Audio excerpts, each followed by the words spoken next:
उत्तराखंड की पावन धरती से जन्मी एक अद्भुत गाथा, जहां पहाड़ों की ऊंचाइयों से भी ऊंचे होते हैं सपने और गहराइयों में छिपी होती है उम्मीद की आस, वहीं से प्रारंभ होती है वीर धर्मेंद्र की जीवन यात्रा।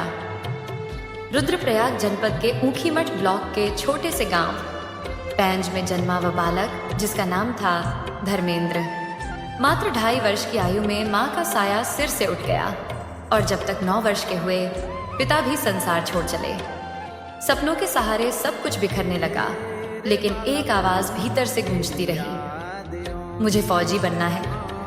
तीनों भाइयों में सबसे छोटा धर्मेंद्र अपने चाचा, चाची और दादी के साथ पला बढ़ा।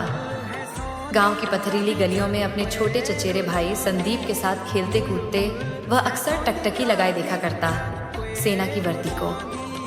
रास्ता सरल नहीं था, पर जब साथ मिला मंगल सिंह जैसे मित्र का, जो आधी रात को भी उसे उठाकर दौड़ पर ले जाता, पसीने से तरकर कहता, धर्मेंद्र, तू एक दिन जरूर फौजी बनेगा। मंगल सेना में भर्ती हुआ। संदीप ने समाज सेवा का मार्ग चुना और उसी प्रेरणा से धर्मेंद्र ने भी गढ़वाल राइफल्स में भर्ती होकर अपने सपनों की उड़ान भरी।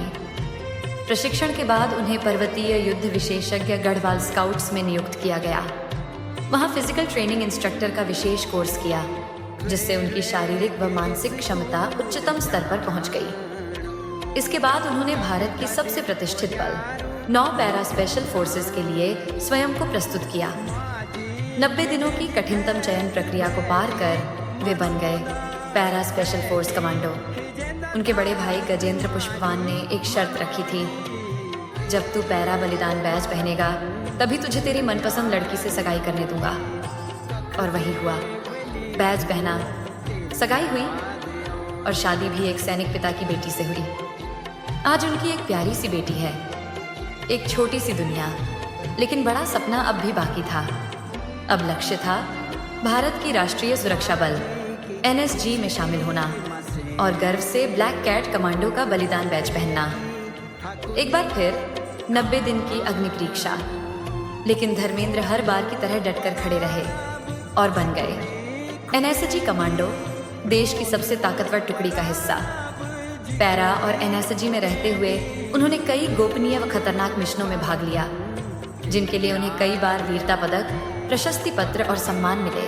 भले ही उनका जिक्र सार्वजनिक न हुआ हो, पर भारत माँ ने उनका आरण सदा के लिए मान लिया।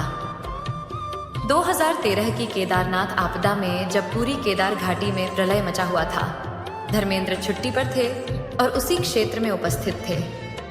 जहां लोग जान बचाकर भाग रहे थे, वहां धर्मेंद्र अपनी जान जोखिम में डालकर स्वेच्छा से राहत कार्यों में जुट गए। पहले 2 दिन अकेले और फिर ITBP, NDRF, सेना और वायुसेना के साथ मिलकर लगातार 5 दिनों तक लोगों को बचाते रहे। सैकड़ों की जानें उन्होंने अपनी बहादुरी से बचाई।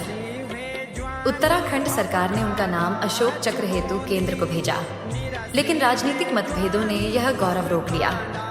पर उन्हें असली सम्मान जनता के दिलों से मिला। प्रमुख सम्मान OSH ब्रेवरी अवार्ड, स्वर्ण पदक, मुंबई भारत गौरव रत्न सम्मान, दिल्ली उत्तराखंड के मुख्यमंत्री श्री विजय बहुगुणा, श्री हरीश रावत व राज्यपाल अजीज कुरैशी द्वारा विशेष वीरता सम्मान। सेना से सेवानिवृत्त होने के बाद अब धर्मेंद्र ने संकल्प लिया है, अपने गांव लौटकर वहां के हर युवा को सेना के योग्य तैयार करेंगे। वो कहते हैं, सपनों की ऊंचाई तुम्हारे हालातों से कहीं ज्यादा बड़ी होती है, और कौन कहता है कि आसमान में सुराख नहीं होता। एक पत्थर तो तबीयत से उछालो यारों।